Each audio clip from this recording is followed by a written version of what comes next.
여러분이 손에 쥐고 있는 이 성경은 사실 아주 먼 길을 건너온 책입니다. 수많은 세대의 눈물과 번역, 그리고 누군가의 결단과 희생이 겹겹이 쌓여 지금 이 한 권이 되었습니다. 어떤 시대에는 사라질 뻔했고, 어떤 시대에는 목숨을 걸어 숨겨야만 했습니다. 그럼에도 말씀은 이상하게도 어둠과 침묵 속에서도 길을 잃지 않았습니다.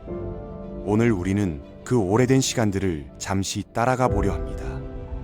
말씀이 어떻게 우리에게 도달했고, 그 과정 속에서 우리의 신앙은 어떤 자리에 서 있었는지 조용히 돌아보는 시간이 되길 바랍니다. 사도 바울은 디모데후서에서 모든 성경은 하나님의 감동으로 되었다고 말했습니다. 그런데 여기서 흥미로운 점이 있어요. 바울이 이 말을 했을 때 신약 성경은 아직 완성되지도 않았다는 거죠. 당시엔 몇몇 서신들만 떠돌고 있었을 뿐이었습니다. 그렇다면 바울이 말한 성경인 무엇이었을까요? 바로 구약의 일부 문서들이었습니다. 예수님도 율법과 선지자라는 표현으로 이 문서들을 언급하셨죠. 주전 621년 예루살렘으로 시간여행을 떠나봅시다. 북이스라엘이 멸망한 지 정확히 100년이 지난 시점이었습니다. 남유다에선 요시야 왕이 다스리고 있었는데 그가 성전에서 우연히 율법 두루마리를 발견하게 됩니다. 먼지 쌓인 채 방치되어 있던 이 율법서는 당시 이스라엘의 영적 상태를 적나라하게 보여주는 증거였어요. 지금처럼 깔끔하게 정리된 모세오경 같은 건 아니었습니다. 그냥 파편처럼 흩어진 두루마리들이었죠. 유대인들은 이 문서들을 장르별로 나눠 불렀습니다. 율법서는 토라, 예언서는 네비임, 성문서는 케투빔이라고요. 이것들이 천천히 모습을 갖춰가기 시작한 겁니다. 요시야는 이 율법을 발견하고 나서 대대적인 종교 개혁을 단행했습니다. 솔로몬 이후 이스라엘에는 분명 성전도 있었고 종교도 존재했습니다. 하지만 하나님의 말씀은 사람들 삶에서 완전히 사라져 있었어요. 성전은 있는데 하나님은 느껴지지 않는 그런 이상한 시대였던 거죠. 요시야의 개혁으로 잠시 하나님의 흔적이 다시 나타나는 듯 했습니다. 그러나 그것도 잠시. 요시야 왕이 주전 609년 무깃도 전투에서 전사하면서 모든 게 다시 원점으로 돌아갔습니다. 결국 유다는 바벨론의 침공을 받아 멸망했고 수많은 유대인들이 포로로 끌려갔습니다. 그런데 아이러니하게도 바벨론 포로 생활 중에 오히려 하나님의 말씀에 대한 관심이 되살아났어요. 에스겔 같은 선지자들과 제사장들이 백성들에게 율법을 가르치기 시작한 겁니다. 주전 539년 드디어 유대인들이 포로 신분에서 벗어나 예루살렘으로 돌아올 수 있게 되었습니다. 주전 516년 제2성이 세워지고 종교 시스템도 회복되었습니다. 그런데 문제가 있었어요. 사람들이 여전히 먹고 사는 문제 때문에 율법을 제대로 지키지 않았던 거죠. 그러다가 주전 458년 에스라가 포로 귀환 이후 백성들 앞에서 율법을 낭독했습니다. 모든 백성이 하나님의 말씀대로 살아갈 것을 다짐하게 됩니다. 에스라와 느헤미야의 개혁을 통해 율법이라는 게 비로소 제대로 된 형태를 갖추기 시작한 거예요. 여기서 중요한 점이 하나 있습니다. 이 세대 사람들은 이미 히브리어를 잊어버렸다는 거예요. 그래서 에스라가 율법을 낭독할 때 레위인들이 옆에서 통역을 해야 했습니다. 일방적인 주입이 아니라 소통이었던 거죠. 사람들이 알아듣는 언어로 하나님의 말씀을 전했기 때문에 그들이 진정한 하나님의 백성이 될 수 있었습니다. 토라, 네비임, 케투빔이 온전한 형태를 갖추기 시작한 시기가 바로 이때부터라고 학자들은 말합니다. 주전 333년 알렉산더 대왕이 등장하면서 세상이 바뀝니다. 지중해 세계 전체가 그리스어를 쓰는 시대가 온 거예요. 헬레니즘 문화가 전 세계를 하나로 묶었습니다. 그런데 전 세계로 흩어져 살던 유대인들에게는 큰 문제가 생겼어요. 회당은 있는데 히브리어를 몰랐던 겁니다. 히브리어로 율법을 읽고 통역한다 해도 일상생활에서 그 말씀이 스며들기엔 한계가 있었죠. 그래서 헬레니즘 시기에 율법이 그리스어로 번역되기 시작합니다. 주전 3세기부터였어요. 회당에서는 그리스어로 율법을 낭독하고 예배를 드렸습니다. 이게 바로 디아스포라 유대인들이 신앙을 지킬 수 있었던 비결이었죠. 주전 2세기가 되자 상황이 급변합니다. 잔잔하게 스며들던 헬레니즘이 이제는 신앙 박해라는 형태로 유대 사회를 덮쳤어요. 마카비 시대가 시작된 겁니다. 이 박해의 시기에 히브리 성경인 토라, 네비임, 케투빔이 완전한 문서 형태로 정리되었습니다. 그리고 이것이 그리스어로 번역되었죠. 여기에 주전 2세기에 그리스어로 기록된 유대 문헌들까지 더해졌습니다. 이것이 바로 72역이라고 불리는 그리스어 성경이에요. 힘든 시대였지만 오히려 그 속에서 성경이 온전한 모습을 갖추게 된 거죠. 이 72역은 나중에 기독교에 엄청난 영향을 미칩니다. 히브리 성경에서 토라라고 불리던 율법이 7인역을 통해 모세오경이라는 이름을 갖게 되었어요. 또 히브리 성경에서 하나의 문서였던 사무엘, 열왕기, 역대기 같은 책들이 사무엘상하, 열왕기상하, 역대상하처럼 우리가 지금 보는 형태로 나뉘어졌습니다. 헬레니즘 시기에도 성전과 회당 시스템은 유지되고 있었습니다. 하지만 히브리어를 잃어버린 유대인들이 정체성을 지킬 수 있었던 건 바로 72역 덕분이었어요. 흩어져 살던 사람들이 회당에서 그리스어로 된 말씀을 듣고 예배드리고 자녀들을 가르칠 수 있었으니까요. 여기서 우리가 주목해야 할 절점이 있습니다. 에스라 시대에도 헬레니즘 시대에도 말씀 중심의 신앙을 지킬 수 있었던 건 번역 덕분이었다는 거예요. 사람들이 알아듣는 언어로 소통했기 때문에 신앙이 살아있을 수 있었던 겁니다. 만약 72역이 아테네 철학자들이 쓰던 고급 그리스어로 번역되었다면 어땠을까요? 아마 기독교는 지금과 전혀 다른 모습이었을 겁니다. 다행히 72는 시장거리에서 장사꾼들이 쓰던 코인의 그리스어로 번역되었어요. 누구나 쉽게 이해할 수 있는 평범한 언어였던 거죠. 그리고 신약 성경도 바로 이 코인의 그리스어로 기록되었습니다. 예수님이 이 땅에 오신 후 가장 먼저 기록된 신약 문서는 마태복음이 아니었습니다. 바울의 서신들이었어요. 그 다음에 마가복음이 나왔고 나머지 복음서와 서신서들이 차례로 완성되었습니다. 이 신약 문서들은 개인에게 보낸 편지가 아니라 특정한 목적과 주제를 담아 공동체에게 보낸 서신이었다는 점이 중요해요. 서기 70년 로마와의 전쟁으로 유대인들이 대학살을 당하고 고향 땅에서 쫓겨났습니다. 유대교가 완전히 사라질 위기에 처한 거예요. 이때 바리새파 지도자였던 랍비 요하난 벤 자카이가 유대교를 재건하기 시작합니다. 서기 90년 야분의 회의에서 중요한 결정이 내려졌어요. 원문이 히브리어로 기록된 문서들만 정경으로 인정하고 그리스어로 작성된 유대 문헌들은 정경에서 제외한 겁니다. 이렇게 제외된 책들을 우리는 외경이라고 부릅니다.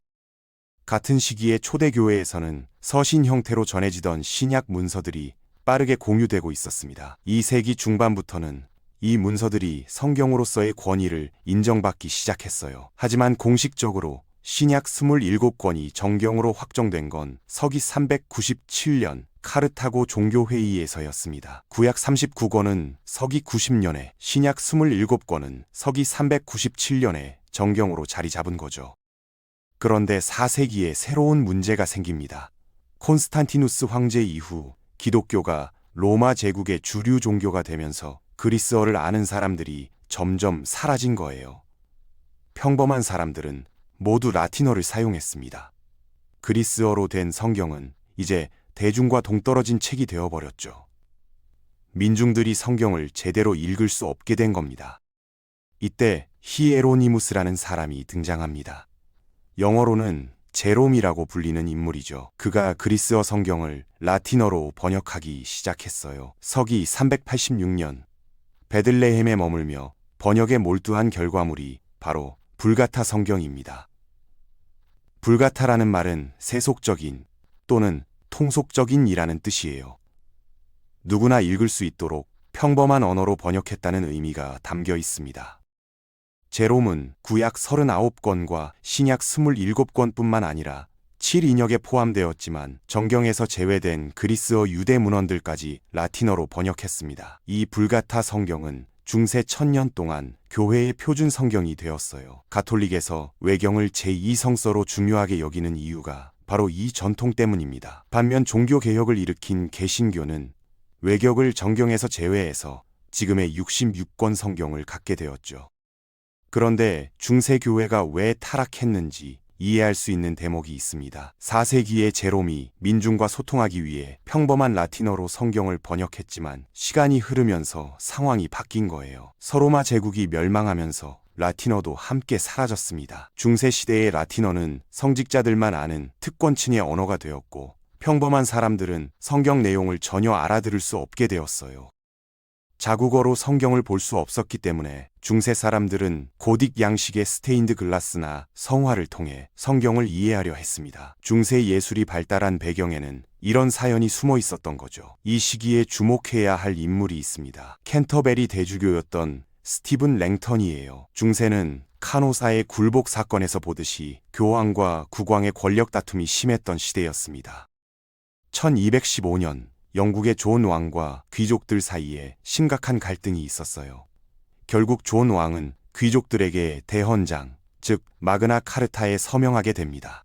의회 민주주의의 시초가 된 역사적 사건이죠. 왕과 귀족 사이를 중재하며 화평의 사도라는 별명을 얻은 스티븐 랭턴 대주교는 누구나 쉽게 성경을 찾아볼 수 있도록 최초로 장 챕터 구분을 만들었습니다. 그리고 16세기 종교개혁 시기 프랑스 개신교도들이 가톨릭의 극심한 박해를 피해 스위스 제네바로 망명했을 때의 일입니다. 프랑스에서 온 개신교도이자 인쇄업자였던 로베르 에티엔이 성경에 절 구분을 추가했어요. 1551년의 일이었습니다. 장과 절이 생기면서 성경을 읽고 나누는 방식이 획기적으로 바뀌었죠. 만약 1228년에 스티븐 랭턴이 장을 만들지 않았다면, 그리고 1551년에 로베르 에티엔이 절을 구분하지 않았다면 어땠을까요? 오늘날 예배 시간에 성경을 펼치는 것조차 얼마나 혼란스러웠을지 상상이 가실 거예요. 로베르 에티엔은 제네바에서 존 칼빈의 저작물들을 인쇄하며 종교개혁을 전파하는 데 큰 역할을 했습니다. 정치적으로는 힘든 시대였지만 장과 절 덕분에 사람들이 성경에 훨씬 쉽게 접근할 수 있게 된 거죠. 종교개혁 시대에 성경은 어떻게 변화했을까요? 중세시대 후반으로 갈수록 라틴어 성경을 자국어로 번역하려는 움직임이 곳곳에서 일어났습니다. 하지만 1199년 교황 인노첸시오 3세가 성경 번역 금지령을 내렸어요. 아무나 성경을 읽어서는 안 된다는 거였죠. 종교개혁의 본질은 사실 루터가 95개조 반박문을 내건 사건이 아니었습니다. 성경을 번역하는 싸움이었어요. 1170년 남프랑스에서 피터 발도가 성경을 프랑스어로 번역하려 했습니다. 교회는 그를 이단으로 정죄했고 그를 따르던 발도파 신도들은 극심한 박해를 받았어요. 13세기에 프랑스어로 번역된 성경을 통해 많은 사람이 신앙을 갖게 되었지만 이단이라는 낙인 때문에 수많은 이들이 목숨을 잃었습니다. 1384년 영국의 존 위클리프가 평신도들에게 성경을 알리기 위해 영어로 번역했습니다. 위클리프가 성경을 번역한 이유는 명확했어요.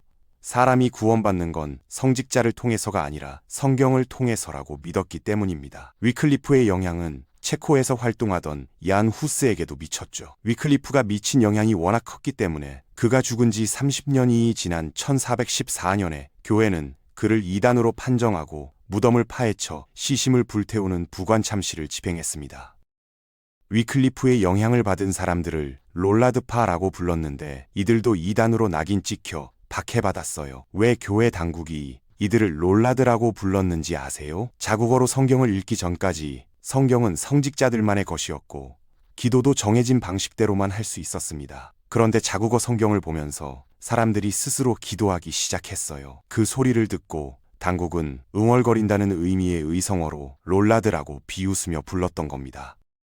에라스무스는 잘못된 종교 관행이 잘못된 성경 번역에서 나온다고 생각했습니다. 1516년 그는 그리스어 원문을 기초로 1000년 넘게 사용되어 온 라틴어 성경의 오류들을 하나하나 지적하며 번역의 중요성을 일깨웠어요. 에라스무스가 제기한 성경 번역 문제는 시대를 바꾸는 촉매제가 되었습니다. 1516년 에라스무스가 번역한 성경이 루터에게 영향을 미쳤고 루터는 1517년 독일에서 종교개혁을 시작했습니다. 하지만 루터도 이단으로 정죄받고 목숨의 위협을 느꼈어요. 1521년 그가 독일 바르트부르크 성에 숨어서 한 일이 바로 독일어 성경 번역이었습니다. 루터가 종교 개혁을 확산시킬 수 있었던 기초는 바로 이 독일어 성경에 있었던 거죠. 에라스무스가 영국 케임브리지에서 강의할 때 그의 영향을 받은 윌리엄 틴들이 즉시 영어 성경 번역에 착수했습니다. 1526년 틴들 성경이 완성되었어요. 그런데 영국의 헨리 8세가 자국어 성경을 번역한 틴들에게 수배령을 내렸습니다. 틴들은 유럽으로 망명해 벨기에 안트베르펜에서 몰래 성경을 영국으로 밀반입했지만 결국 체포되어 1536년 화형당했습니다. 그가 죽기 직전에 영국 국왕의 눈을 뜨게 해주소서라고 기도했는데 놀랍게도 2년 후인 1538년 헨리 8세가 개신교 박해를 중단했어요. 그리고 틴들 성경의 완성판인 대성경을 모든 교회에 비치하라고 명령했습니다. 하지만 피의 여왕 메리가 개신교도들을 잔혹하게 박해하자 영국의 개신교도들은 스위스 제네바로 망명했습니다. 1560년 망명자들의 성경이라 불린 제네바 성경이 틴들 성경을 기초로 완성되었어요. 셰익스피어, 존 버년, 올리버 크로웰 같은 인물들이 즐겨본 성경으로 알려져 있습니다. 대성경은 주교들의 성경이었고 제네바 성경은 망명자들의 성경이었기 때문에 통합된 성경이 필요하다는 요구가 나왔습니다. 1604년 제임스 1세가 번역을 승인했고 6년간 옥스퍼드와 케임브리지 학자들이 작업해서 1611년 킹 제임스 성경이 출판되었습니다. 이 성경은 신앙의 박해를 피해 자유를 찾아 신대륙으로 떠난 사람들이 즐겨본 성경이었어요. BBC 다큐멘터리에 따르면 킹 제임스 성경은 미국 민중들의 성경이었고 링컨과 마틴 루터킹 목사에게 영향을 준 책이었습니다. 마틴 루터킹 목사가 성경을 통해 역사에 어떤 기여를 했는지 생각해보면 킹 제임스 성경이야말로 역사를 바꾼 책이라고 할 수 있을 겁니다. 우리나라에는 언제 어떻게 성경이 들어왔을까요? 언더우드와 아펜젤러 선교사가 입국한 19세기 말 이전까지 한국에는 개신교 선교사가 없었습니다. 중국에 파송되었던 칼 귀칠라프 선교사가 1832년 우리나라에 최초로 한문 성경을 전해주고 주기도문을 가르쳐 주었어요. 1866년 9월 2일 제너럴 셔먼호를 타고 온 토마스 선교사가 대동강변에서 순교했습니다. 그를 죽인 포졸 박충권이 토마스 선교사의 한문 성경을 집으로 가져가 읽고 평양 장대현 교회의 첫 번째 신자가 되었다는 이야기는 유명하죠. 하지만 토마스 선교사도 중국 파송 선교사였습니다.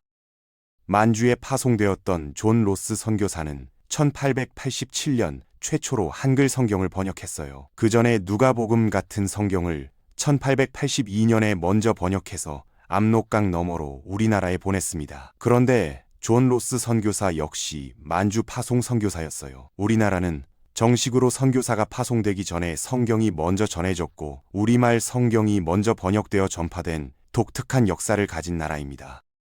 만약 우리나라 기독교 초기에 한글 성경이 없었다면 기독교는 어떤 방향으로 전개되었을까요? 상상하기 어렵습니다. 이 성경들이 씨앗이 되어 1906년 원산 대부흥운동, 1907년 평양 대부흥운동이 일어났고 복음이 한반도 전역으로 퍼져나갔던 겁니다.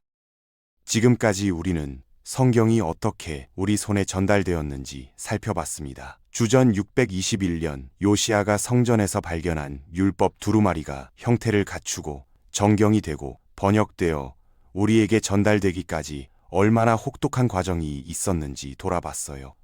얼마나 많은 사람이 피와 땀을 흘렸는지도요. 이 역사를 보면서 두 가지 특징을 발견할 수 있습니다. 첫째, 하나님이 공동체 속에 나타나시는 방법은 웅장한 건물이나 종교적 제의가 아니라 얼마나 성경을 삶의 우선순위에 두느냐에 달려 있다는 점입니다. 둘째, 성경이 얼마나 민중의 언어로 소통되느냐에 따라 그 시대가 복음의 시대가 되기도 하고 하나님으로부터 단절된 시대가 되기도 했다는 점이에요. 에스라는 율법을 일방적으로 강요하지 않고 그 세대의 언어로 통역했습니다. 72역이나 불가타 성경 그리고 각국의 자국어 성경들은 고상한 학자들의 언어가 아니라 세속적이라는 이름이 붙을 만큼 민중과 소통하는 평범한 언어였어요. 성경이 평범한 언어로 소통될 때만 성스러운 목적을 실현할 수 있었습니다. 하지만 성경이 평범함을 포기할 때 성경은 민중과 단절되고 소수에 의해 독점되는 현상이 나타났습니다. 당연히 하나님으로부터 단절되는 결과도 따라왔죠. 이 두 가지 특징은 지금 우리의 영적 상태를 가늠하는 기준이 됩니다. 현대 종교를 판단하는 기준이 되기도 하고요. 우리 공동체에서, 우리 현실 속에서 과연 성경은 삶의 중심이고 우선순위일까요? 아니면 그저 장식품에 불과할까요? 여기서 우리가 가진 신앙의 생명력이 결정됩니다. 화려한 조명과 최첨단 시설, 높은 학력의 성직자들과 웅장한 건물을 갖췄어도 성경이 우선순위가 아니라면 역사는 그것을 암흑의 시대라고 부릅니다. 여러분이 가진 성경을 통해 성스러움이 확산되기를 진심으로 소망합니다.